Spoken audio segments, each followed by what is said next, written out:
اعوذ باللہ من الشیطان الرجیم بسم اللہ الرحمن الرحیم۔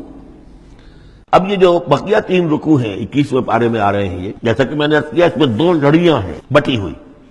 ایک لڑی ہے خطاب اہل ایمان سے، یہاں ایک جگہ آپ کو مل جائے گا کہ براہ راست خطاب بھی ہے، یا عبادی الذین آمنوا، یا ایھا الذین آمنوا والا جو ہے کہ جو مدنی صورتوں میں جو خطاب کا صیغہ ہے وہ تو یہاں بھی نہیں آیا، لیکن براہ راست خطاب کیا ہے۔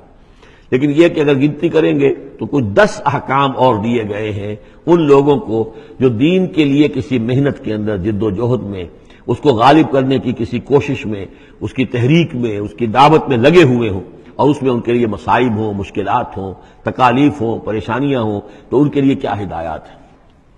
سب سے پہلی ہدایت 100 ہدایتوں کی ایک ہدایت، اتل ما اوحی الیک من الکتاب، تلاوت کرتے رہا کرو اس شے کی جو وحی کی گئی ہے آپ کی جانب کتاب میں سے۔ یہی ہم پڑھ چکے ہیں سورہ کہف میں بھی، وَاتْلُ مَا أُوحِیَ إِلَيْكَ مِن كِتَابِ رَبِّكَ لَا مُبَدِّلَ لِكَلِمَاتِهِ وَلَن تَجِدَ مِن دُونِهِ مُلْتَحَدًا۔ وہی بات، سب سے بڑا سہارا بندہ مومن کا کیا ہے؟ اللہ پر جتنا یقین ہوگا، اللہ پر جتنا بھروسہ ہوگا، اللہ سے جتنا تعلق ہوگا اتنا ہی صبر کرے گا۔ وَاصْبِرْ وَمَا صَبْرُكَ إِلَّا بِاللَّهِ، اور اللہ کے ساتھ تعلق کا سب سے بڑے ذریعہ یہ قرآن مجید ہے۔ طرفوا بِأَيْدِيكُمْ وَطَرَفُوا بِيَدِ اللَّهِ، اس کا ایک سرا تمہارے ہاتھ میں ہے، ایک سرا اللہ کے ہاتھ میں ہے۔ القرآن حبل اللہ الممدود من السماء إلى الأرض، حضرت عبداللہ ابن مسعود کی روایت کردہ حدیث ہے، حضور نے فرمایا یہ اللہ کی رسی ہے، مضبوطی کے ساتھ تھام لو اس کو، یہ تنی ہوئی ہے زمین سے آسمان تک۔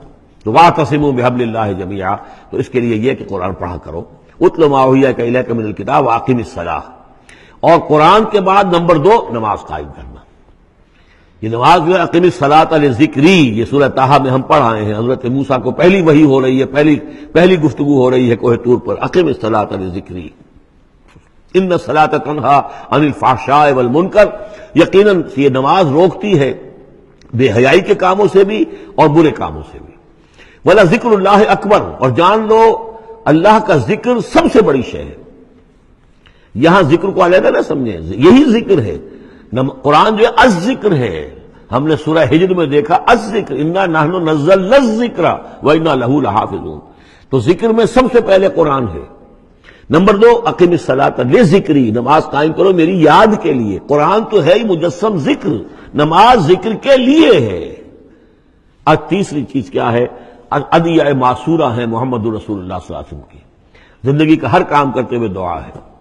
آپ بیت الخلاء میں داخل ہو رہے ہیں تو دعا ہے، نکل رہے ہیں تو دعا ہے، گھر سے باہر جا رہے ہیں دعا ہے، گھر میں داخل ہو رہے ہیں دعا ہے، شیشہ دیکھا ہے تو دعا ہے، کپڑے بدلے ہیں دعا ہے، ہر کام کیجئے وہ، لیکن یہ کہ آپ کا اس وقت اللہ کے ساتھ ذہنی رشتہ قائم رہتا ہے۔ چوتھے نمبر پر جو بھی اور حضور نے فرمائے ہیں، یہ 33 مرتبہ سبحان اللہ اور 33 مرتبہ الحمدللہ اور اللہ اکبر، یہ بھی ذکر ہے۔ تو یہ تمام شکلیں ذکر کی ہیں، صرف کسی ایک شے کو ذکر نہ سمجھے ہمارے ہاں یہ بن گیا بس اللہ اللہ کر رہے ہیں تو ذکر ہے، نہیں، ذکر میں سب سے پہلے قرآن کی تلاوت ہے۔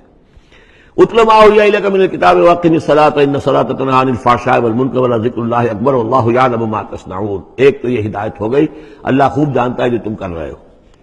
دوسری ہدایت ولا تجادلوا اہل الکتاب الا باللتی احسن، جنہیں پہلے تم سے کتاب دی گئی تھی ان سے جھگڑا مت کرو مگر بہترین طریقے پر، ان سے بات کرو تو بڑے ہی اسلوب سے کرو، خوبصورتی سے کرو، بات کو سمجھانے کے لیے کرو، ان کی توہین نہ ہو کہ جذبات کو آپ بھڑکنے نہ دیں، ان میں حمیت جاہلی جو ہے اپنی امکانی حد تک تو کوشش کریں کہ وہ بھڑکے نہ، باقی پھر وہ جو کرتے ہیں اللہ کے ہاں وہ ذمہ دار ہوں گے، لیکن ان سے گفتگو کرو تو بڑے عمدگی کے ساتھ کرو۔ الا الذین ظلموا منہم، سوائے ان کے جو ان میں سے ناانصافی پر تل گئے ہوں۔ اب یہ استثناء جو 2 معنی میں ہے، ایک تو یہ ہے کہ اس کا مطلب یہ کہ ان سے مجادلہ کرو ہی نہ، اور دوسرے یہ کہ اگر ان کے ساتھ کسی وقت کوئی سختی بھی کرنی پڑے، کوئی سخت جملہ بھی کہنا پڑے تو اجازت ہوگی، جہاں معلوم ہو جائے کہ یہ ہٹ درمی کے اوپر جو ہے آ گیا ہے تو وہاں اس دونوں کا امکان پیدا ہو جائے گا۔ وَقُولُوا، لیکن تمہیں ان سے کہنا کیا ہے یہ بھی سمجھ لو، تاکہ اب اس کو یہ سمجھیے کہ یہ ہمیں مسلمانوں میں جب کام کرنا ہے، مسلمان سو گئے ہیں، بھول گئے اپنے سبق کو، انہیں یاد دلانا ہے تو اسی انداز میں انہیں یاد دلانا ہے۔ قولوا آمنا بالذی انزل الینا وانزل الیکم، ان سے کہو بھائی ہم تو ایمان رکھتے ہیں اس پر بھی جو تو ہماری طرف نازل کیا گیا اور اس پر بھی جو آپ کی طرف نازل کیا گیا۔ وإلہنا وإلہکم واحد، اور یہ تو نہیں ہے کہ ہمارا خدا کوئی اور ہے تمہارا خدا کوئی اور ہے، ہمارا الہ اور تمہارا الہ ایک ہی تو ہے، وَنَحْنُ لَهُ مُسْلِمُونَ، اور ہم تو اسی کے سامنے فرما بردارانہ اپنا سر جھکا چکے ہیں۔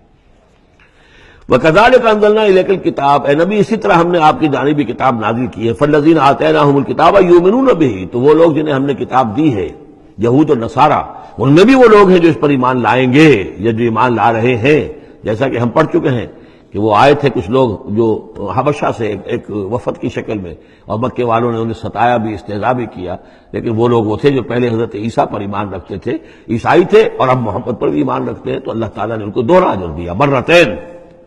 وَمِنْ هَؤُلَاءِ مَن يُؤْمِنُ بِهِ، اور ان میں سے یعنی مشرکین مکہ میں سے بھی بہت سے لوگ ہیں جو ایمان لائے ہیں اور بھی لا رہے ہیں یا لائیں گے۔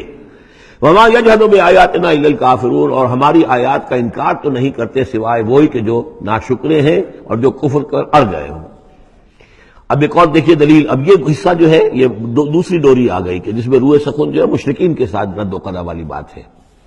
وَمَا كُنْتَ تَتْلُو مِن قَبْلِهِ مِن كِتَابٍ، ارے نبی آپ تو اس سے پہلے، اس قرآن کے آپ پر نازل ہونے سے پہلے آپ کوئی کتاب پڑھتے ہی نہیں تھے، آپ دنیاوی اعتبار سے پڑھے ہوئے آدمی ہیں ہی نہیں، آپ نے تعلیم حاصل کی نہیں، لکھنا پڑھنا سیکھا نہیں۔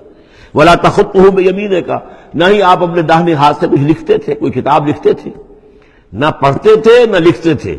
اِذًا لَارْتَابَ الْمُبْطِلُونَ، تو اس شکل میں تو ان کو جو اس کو باطل قرار دے رہے ہیں یہ لوگ جو جھوٹے کہہ رہے ہیں محمد کو، اس شکل میں تو پھر ان کے پاس کوئی کا کوئی شک کرنے کی گنجائش ہو جاتی کہ یہ بڑا لکھنے پڑھنے والے آدمی تھے، مشق کرتے کرتے بہت اچھی چیزیں بھی لکھنے لگے ہیں، اب ان کی زبان جو ہے مچ گئی ہے، قلم جو ہے وہ مچ گیا ہے، لہذا اب قرآن جیسی شے بھی تصنیف کر لی انہوں نے۔ اگر پہلے سے یہ عمل ہوتا، لیکن تم تو جانتے ہو کہ ہمارے اس نبی محمد نے صلی اللہ علیہ وسلم انہوں نے تو کبھی لکھنا پڑھنا سیکھا ہی نہیں۔ وَمَا كُنْتَ تَتْلُو مِن قَبْلِهِ مِن كِتَابٍ، اے نبی آپ تو نہیں پڑھا کرتے تھے اس کتاب سے پہلے کوئی کتاب، وَلَا تَخُطُّهُ بِيَمِينِكَ، اور نہ آپ اسے اپنے داہنے ہاتھ سے لکھتے تھے، اِذًا لَارْتَابَ الْمُبْطِلُونَ، تب تو ان لوگوں کو شک کرنے کی گنجائش پیدا ہو جاتی۔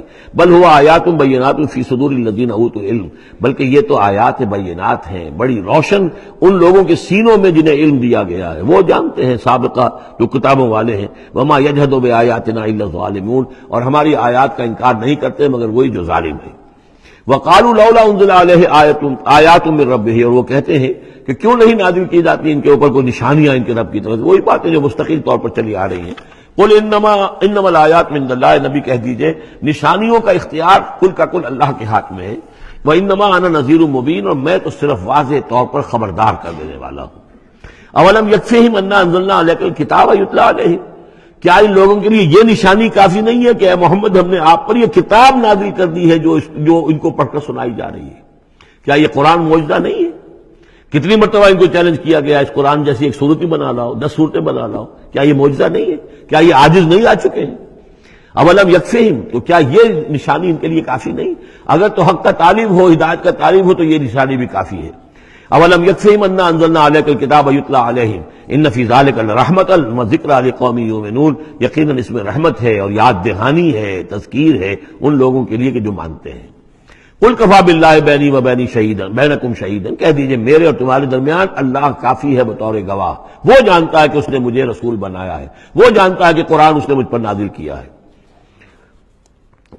یعلم ما فی السماوات والارض، وہ جانتا ہے جو کچھ کے آسمانوں میں اور زمین میں ہے۔ والذین آمنوا بالباطل، اور وہ لوگ جو باطل پر ایمان رکھتے ہیں، وکفروا باللہ، اور اللہ کا کفر کرتے ہیں، اولئک هم الخاسرون، یقیناً وہی لوگ ہوں گے جو خسارے پانے والے ہیں۔ ویستعجلونک بالعذاب، یہ جلدی مچا رہے ہیں کہ لے آؤ عذاب۔ ولولا اجل مسمى، اور اگر پہلے سے ایک وقت معین طے نہ ہو چکا ہوتا، لجاءهم العذاب، تو پھر ان پر عذاب آ چکا ہوتا۔ ولیاتینہم بغتۃ، اور وہ ان پر آئے گا تو اچانک آئے گا، وہم لا یشعرون، اور انہیں پتہ بھی نہیں ہوگا۔ یستعجلونک بالعذاب، یہ نبی پھر دوبارہ یہ الفاظ آئے، نوٹ کیجئے، بہت لطیف بات ہے، یہ عذاب کی جلدی مچا رہے ہیں۔ وَإِنَّ جَهَنَّمَ مُحِيطَةٌ بِالْكَافِرِينَ، حالانکہ جہنم ان کا احاطہ کر چکی ہے۔ یہ ایسے ہی ہے کہ جیسے کسی شہر کے باہر دشمن آ چکا ہو اور اس نے محاصرہ کر لیا ہو، شہر والوں کو پتہ ہی نہ ہو۔ تو اس طریقے سے وہ چونکہ غیر مرئی ہے جہنم، نظر نہیں آ رہی، ورنہ حقیقت میں تو جہنم ان کا احاطہ کر چکی ہے۔ یوم یغشاہم العذاب، جس دن کے عذاب ان کو آ کر ڈھانپ لے گا، ان پر چھا جائے گا، من فوقہم ومن تحت ارجلہم، ان کے اوپر سے بھی اور ان کے نیچے سے بھی، ان کے قدموں کے نیچے سے بھی۔ ویقول ذوقوا ما کنتم تعملون، اور پھر کہا جائے گا چکھو اپنے کرتوتوں کا مزہ۔ صدق اللہ العظیم۔